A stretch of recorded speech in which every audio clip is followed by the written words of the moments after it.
So what are we to make of this right now as the Chinese up the ante, maybe helping to sort of destabilize the North Korea thing? And, of course, on the trade front, let's go to former Deputy Assistant Secretary of the Army. You know, the other day I said Navy, and he almost killed me with his bare hands. Van Hipp. It's very good to have you on remote today. And I'm not going to let you forget that, Neil. I know. Very good to see you, my friend. What do you make of this now and the role that the Chinese are playing and how we deal going forward?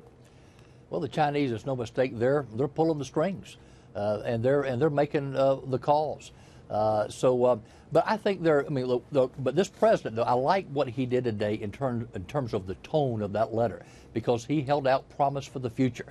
If Kim Jong-un gets his act together, I think he pulled one stunt too many, but there's several things we can do with regards to the Chinese. Let's go back and look at the sanctions that worked, the ones that didn't, and the ones we had trouble with China on. I'm specifically talking about that oil embargo, where we cut the imports of oil into North Korea by 30%. We wanted 100%. China would only agree to 30%. I think we need to put full attention on that, call China out on the world stage. And let me tell you why that's important, Neil. The North Koreans cannot sustain a significant military operation beyond 30 days without more fuel and more oil. So I think we need to focus on that. And look, we had the Carl Vinson USS aircraft carrier in Vietnam recently. A port call for 4 days in March. That sent a message to the Chinese that had not occurred since the Saigon fell. I would keep that going. Hey, might be good to even have a port call in Taiwan. We need to show them that we're holding the cards on this. Well, you know what's interesting, Van, you look at what the Chinese have been doing, and maybe, beaten out by bigger headlines, or appear to be bigger headlines. They launched this rocket yesterday. It's going to the dark side of the moon, interestingly enough.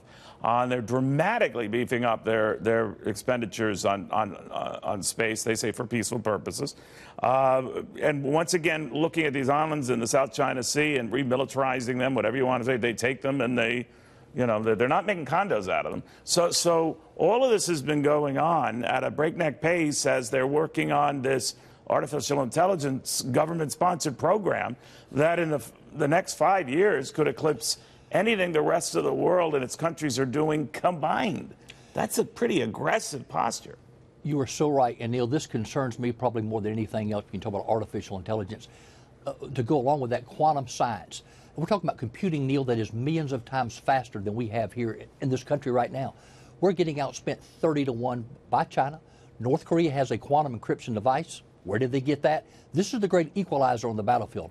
I could have far superior military technology, but if your cyber technology is millions of times faster than what I have, my stuff doesn't work. Your stuff does. This is dangerous. But I want to say one good thing that came out of Congress, has not gotten much play, out of the House of Representatives in the last few days. They have mandated that Secretary Mattis present to Congress ASAP a real plan for military operations and requirements built around quantum science. Neil, this is a race America must win.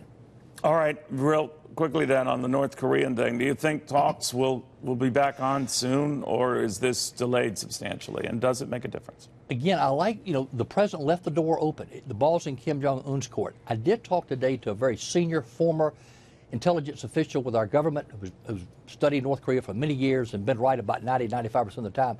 He told me something pretty interesting, and it goes along with what you and I talked about with Kim Jong-un training up bodyguards with ex-KGB agents. And that is this, that there is internal discord in North Korea, and that Kim Jong-un was very concerned about that, and that he was trying to buy time and pulling these stunts to get this thing canceled on purpose so he could buy time without losing face. So, and he went on to tell me their response. Look at North Korea's response. That's going to tell us a lot. All right. Thank you very, very much, my friend.